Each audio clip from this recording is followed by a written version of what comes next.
Oh, final whistle's just gone in Cardiff.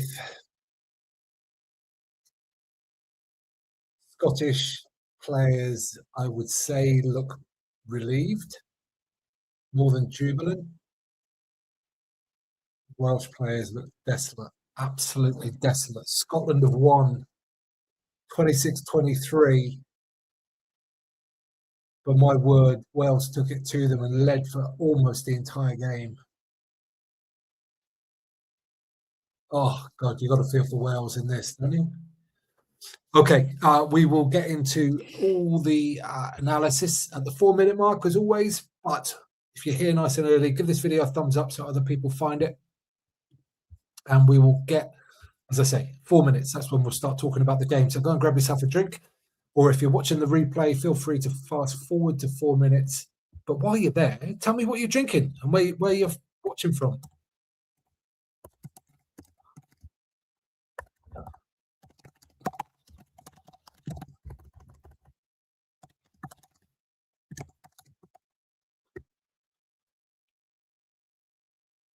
Yeah, I think Scots look.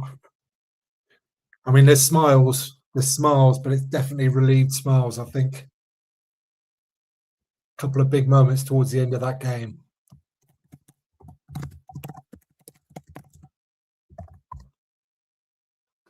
Also, let me know if you're going out tonight.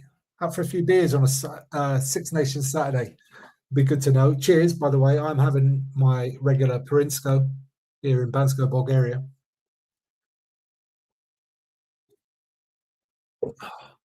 Man, wouldn't that have been good for the tournament? Wouldn't it have been good for World Rugby if Wales had managed to get the win? They need a win. They desperately need the win, and they did everything but that today. Oh, I'm gutted for them. Absolutely gutted for them.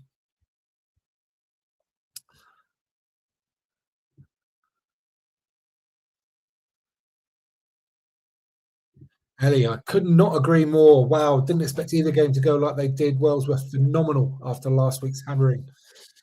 Yeah, last week's and the weeks before, and a few games before that as well. Completely agree. Yeah, Wales. We'll get into it, but Wales did a lot of very good stuff today. Oh, I mean, the next step, first stage is playing well, isn't it? Then the next stage is sort of competing, which they definitely did today. And the stage after that is winning, then winning consistently. So they'll get there. I'm sure they will. But my word, they'll be. Oh, that's a devastating loss to lose, especially in the manner with some of the points that they conceded as well. And we'll get into that as well when we get to the 4-minute mark. Some of the, yeah, the one try in particular, eh? That's a coach killer. That's as bad as the Adam Beard one last week, to be honest. Who scored that try in the end? Was it Chalobert, I think, scored that try last week? And Beard tried to kick the ball through. This one maybe was worse, actually, today's. Dear me. Yes, that is 100% true, Ellie. That's why this is the best championship on the planet, because teams regularly beat each other when they're not expected to. It's such an even playing field, and that's one of the reasons why it's so compelling.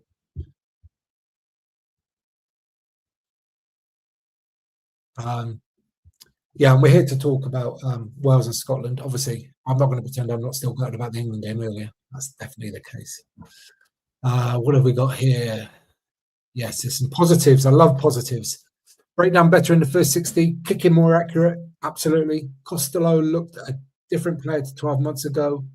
Defense was generally better. Yeah, I'd agree. There's definitely some work-ons at certain areas of the defense, but there's lots of good there as well. Okay, let's get into it. And first of all, Matt Carley, 50 caps. The game is all about the players, but we don't have a game without the referees, so we should celebrate them as well. Getting 50 caps as a referee is a fantastic achievement. And Matt Carley is, I think, I'm just going to check my mind here. I think he might be the best referee in the world at the moment.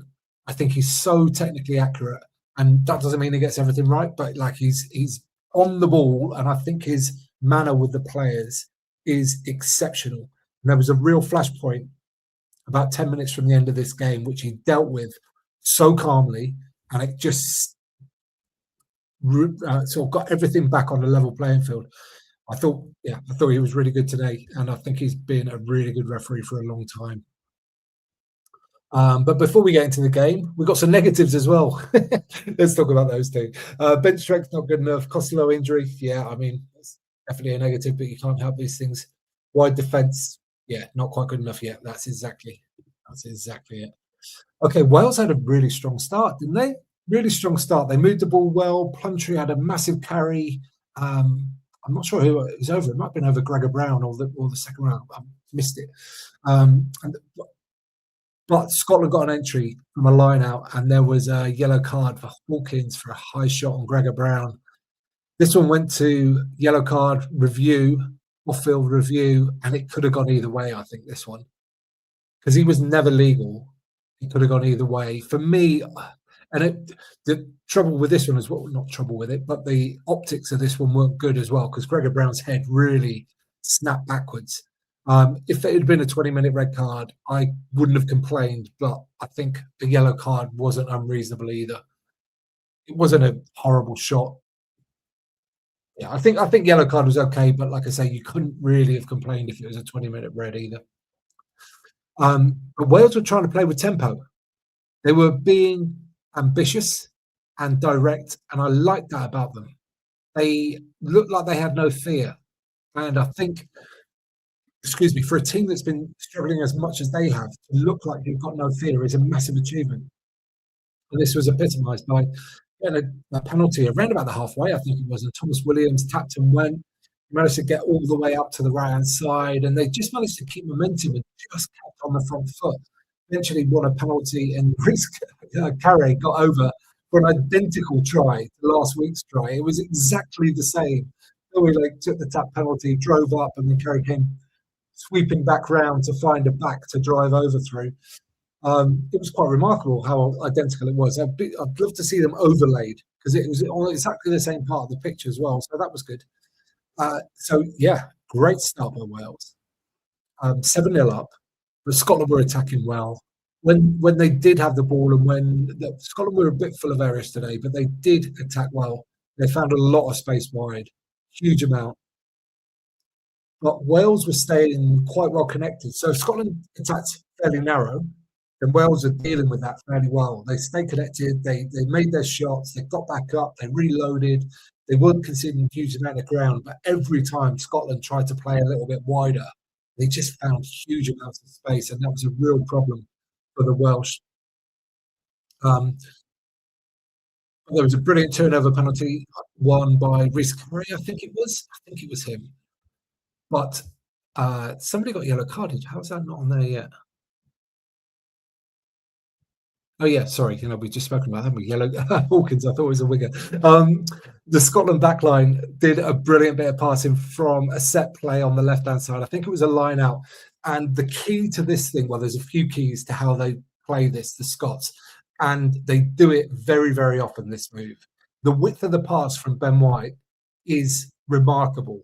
To be able to throw that pass that far and have the timing between the attacking line and the defensive line so accurate is why this thing works. And they go to Tuapoloto, they have Hugh Jones coming short, they have Finn Russell out the back, and a lot of teams play exactly the same shape. Well, every team in modern rugby plays the same shape, but Scotland do it better than everybody because of the width of that pass and their ability to understand the space in front of their faces. It draws the defence on, they play out the back, or sometimes they'll put Jones through the middle. They've scored against England a good number of times with that move. And yeah, Scotland do it better than anybody. Italy are very good at it as well, but I think the Scots might be the best because of the width of that Ben White pass. That led to Steyn getting over the corner for 7-5. And at this point, I was just thinking Costello is looking very, very tidy. And then he whacked a beautiful kick from just inside his own half into the 22. And he hit it really flat as well. And it needed to be flat because there wasn't a lot of space out there. It was just wonderful game management when Wales have been playing a fair bit, but they needed to maintain territory as well. And that was a great example of it. I thought Costello was generally very good today. And Wales got the ball back and were driving and driving and driving. And it's an interesting tactical thing from the Welsh today.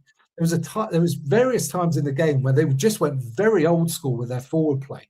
got everybody in tight and just picked and went, and not just 5 minutes from the line. We see a lot of teams do that, but from further out as well, and it worked, I think, in lots of ways. And Wales got their second try. Rhys Carre found a little bit of a hole, offloaded out the back door to Alex Mann, I think it was, and eventually Costello put Adams away in the corner for 14-5, and Wales were looking very good for that lead as well. They were spooking the Scots into errors, and yeah, they looked good with ball in hand. But the cracks started to show. There was a pass earlier that I thought was potentially forward, and then Thomas Williams definitely did throw a forward pass from a scrum. I was happy because Wales were really pushing the envelope, and I said this about England earlier as well. Like, I want to see teams play with ambition. If you don't challenge the opposition, then what are you even doing? Why are you even playing? And Wales were definitely trying to challenge the Scots.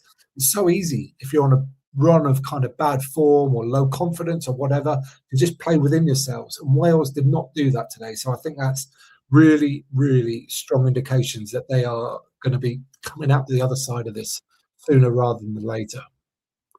But Scotland were also pretty good with ball in hand today, going through a load of phases. But when they did, like I said earlier, inside the 15 metres, essentially, when the game wasn't spread really wide, Wales were defending it pretty well.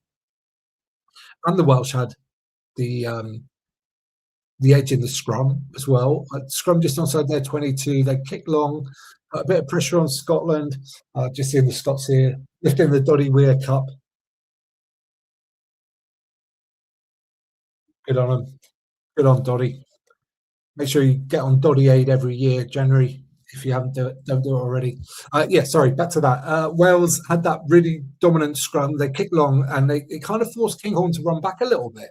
They won the turnover with both of them, and then kicked into the Scottish 22. Wales driving really tight again. Eddie James, who looked very physical, ball in hand, he drove through Matt Fagerson and Finn Russell, and they won a penalty, hands in the ruck, and 17-5.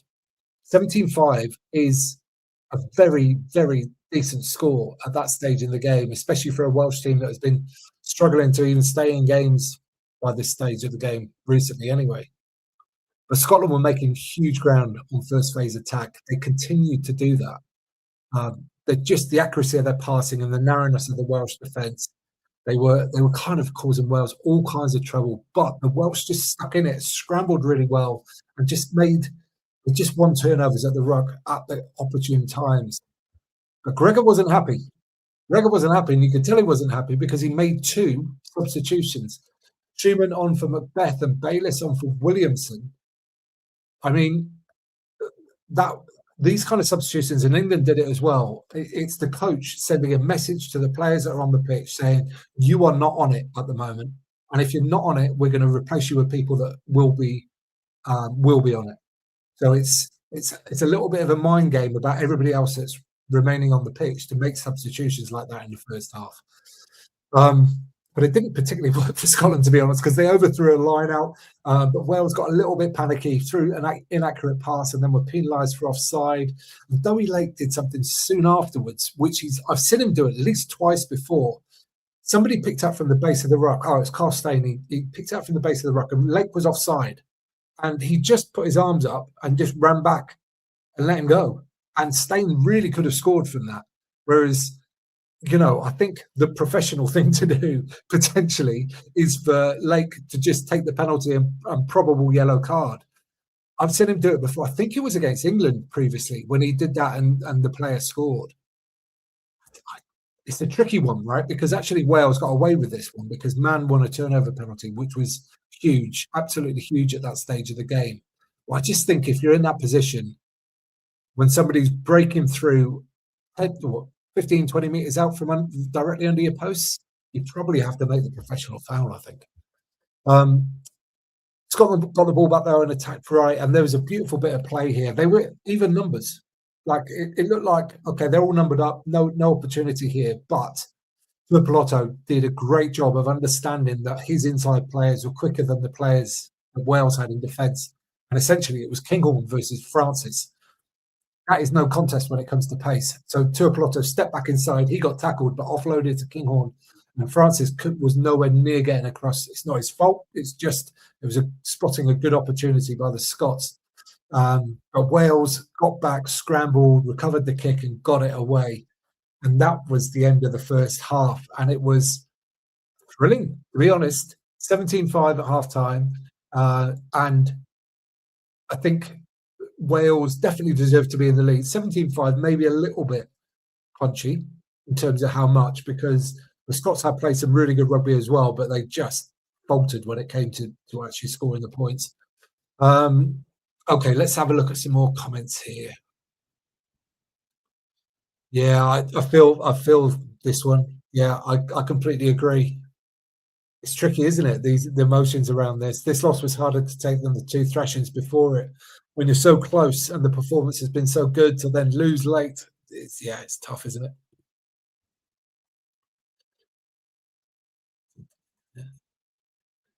Yeah, we'll get onto this one. That Graham try is haunting. Such a basic error, indeed. We will get to that. Okay, into the second half though, and it was immediately positive signs for the Welsh, and the Scots still looked like they were just not on their game. They overthrew a line out. Wales got the ball back deep. Carl Steyn, who was imperious in the air last week, dropped a high ball. And there was a lot of ebb and flow around the game at this moment. Nobody got close to scoring. There was a lot of attack and counter punch, all this kind of thing. But Wales eventually got a penalty for hands in the right. They kicked that for 20 points to 5. It's a good lead, good lead. But Scotland were continually cutting Wales, still in the wide channels. And again, Steyn dropping the high ball last week would have seemed like ridiculous. And then Hugh Jones dropped what is the equivalent of an open goal as Johan Mandomova passed back inside to him for the almost certain try. And at that point, I was thinking, wow, I mean, the Scots needed to get something on the board. They needed to convert some of the advantages that they had. And that was a prime example where they just weren't doing it. But they did shortly afterwards. But it was very kind of un-Scottish play in some regards. 27 phases. They got into the 22. They picked and drove. They went short. They did all the things. Eventually shortened up the Welsh line, and Russell darted back to the right to get over the line. 20 points to 12. Now, interestingly, the Welsh players were going mad about a knock-on, a potential knock-on. We didn't really see it. You couldn't see it from our angle. Matt Fagerson carried the ball in. And everybody on the far side of that incident was like arm in the air, indicating a knock on. Now, I imagine there was a rock that side, like the far side of where the potential knock on happened. So whether the touch judge over there would have been able to see it or whether it had been blocked, it's very difficult to say. Certainly, a lot of the Welsh players thought it was a knock on. Now, the important thing is here, there was several phases after that before the try was scored. So even if there was a knock on, because of the TMO protocols as they are at the moment, following the last World Cup final, they wouldn't have been able to go back and chalk off the try anyway, even if it was obvious on the TMO. Those are the new or current regulations, I should say. So potentially a tough one on the Welsh. They certainly thought there was a knock on there, but if nobody sees it, then it can't be given. So it's kind of hard luck in that regard. Also, hard luck was that Costello went off injured at the same time, and he had just been quietly very steady and efficient for the Welsh. Like he just not makes things happen, but he lets things happen around him by being really good on the ball, very tight with his skills. Russell got charged down shortly afterwards, and there was a penalty Cummings sealing off. So again, a nice little bounce back here for Wales. Like the momentum shift, I think, gone against them a little bit. They get that penalty, get back out to 11 points ahead. And you think, wow, okay, just under 20 minutes to go, 11-point lead, feeling quite good until the Scots took a quick kick off. And now the thing is about this is not the first time this has happened. Scotland uses tactic all the time, absolutely all the time. But I've never seen it work to this effect. Hamer Webb was the winger that would have been on that side. He hadn't got back in time. Jim Botham was the closest, but he wasn't looking at the ball. So when it was up in the air, he kind of almost turned his back on it, lost it. Darcy Graham darted through for the try, and that was an absolute gut punch for the Welsh. And just in terms of defensively, it's such a cheap try to concede. For the Scots, brilliant awareness, brilliant execution. You can't deny that. But there's a bit on both sides. Like if Wales had done their job, that try's never getting scored. But fair play to the Scots for seeing the opportunity and executing it. 23-19, the Scotland are right back in this game, and Wales have fought so hard for everything that they've given, everything that they gained in this game, and to lose 7 points like that in a middle scoring game. It's not a low scoring game, it's not a high scoring game. It's a big deal. Scotland continued to attack well, but Thomas Williams gathered a Hugh Jones chip. And this was an interesting one as well, because it looked like he was possibly tackled. And then the Scots got in to try and rip the ball off him, and the Scots were tackled as well. That was so that you get these in the game where the call for the referee is so tight that you just have to back him, and you feel sorry for the Scots in this situation. Good for the Welsh, but I feel like that could have easily gone the other way. It was very difficult to see, but that was a real key moment as well.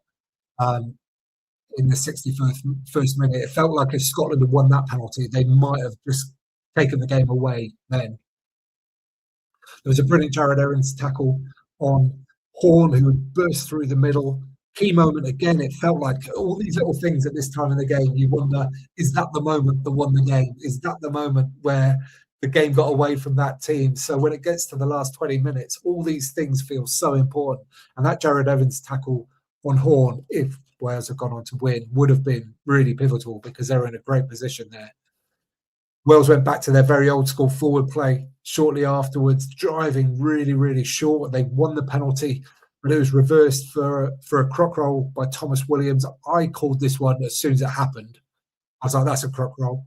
And they went back and checked it and gave it. In commentary, they were weren't too sure about it. I thought it was maybe a slightly softer one, but I thought it was definitely a penalty.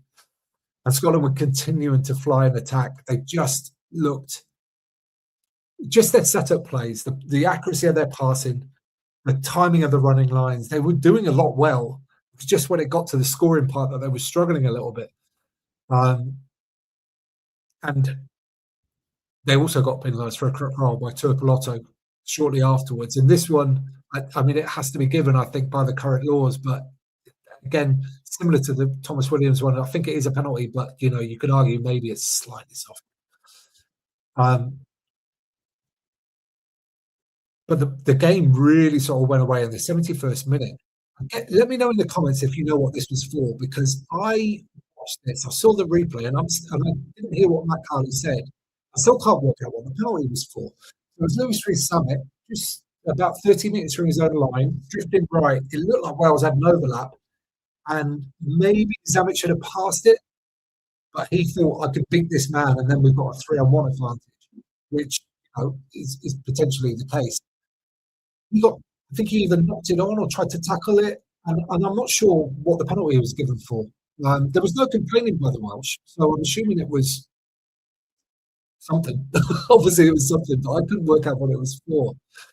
Now, shortly afterwards, this was what I was talking about, Matt Carley calming everything down, because Grant Gilchrist basically came in and screamed in Rees-Zammit's face because he'd made an error. And I'm going to call this out every time I see it in the game. I hate it. I don't think it should be a part of rugby. It's so unsportsmanlike. It's ridiculous. Celebrate your wins. Absolutely celebrate your wins as a team, even if they're the tiny things. I don't particularly like that either, celebrating winning a turnover or a scrum penalty and stuff like that. But deliberately walking over to a player who's just made an error and screaming in their face is not part of this game. I think it was Alex Mann kind of kicked off a little bit as a result of that. Matt Carney did a great job of talking to Mann, then he talked to Tuapoloto to tell him to calm his team down. And he did it in a very, very calm way, which did the job. Carley's given penalties for stuff like that before, and I'm in favour of him continuing to give penalties for things like that. I don't like it. James Ryan did it last week as well.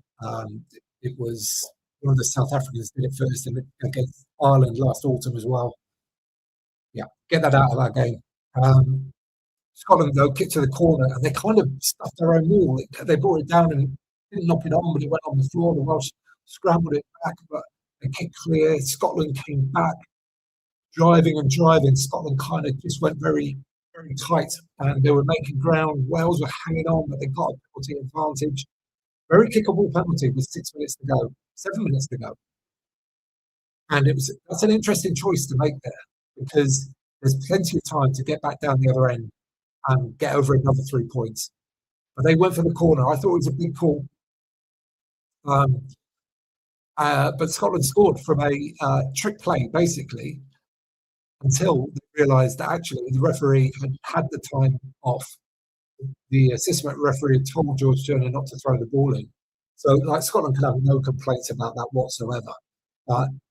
And, you know, thankfully for them, anyway, they scored immediately afterwards with the line-out try. George Turner getting over, and fair play to him, actually. He kind of half got held up and did a really good job just to control the ball in his hands and got it down.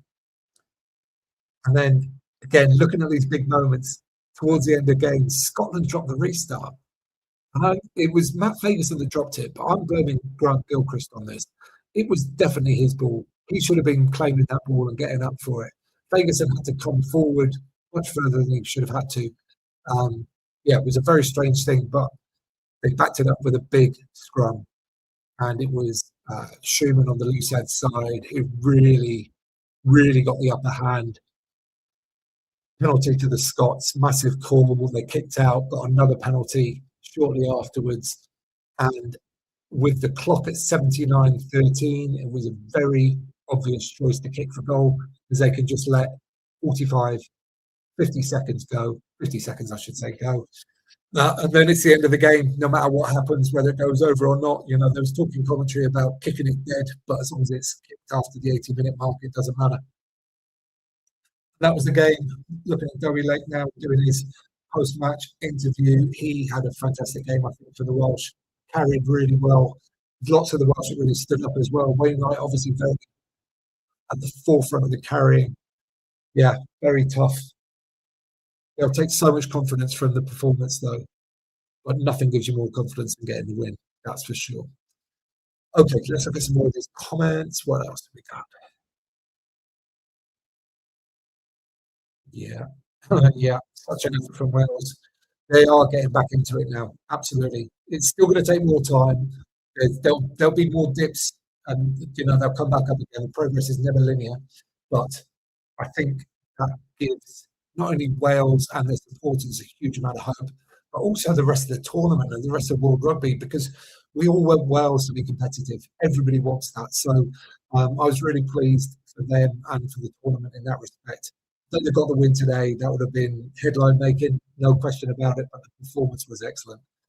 Right, I am going to go out and have a few beers this evening now.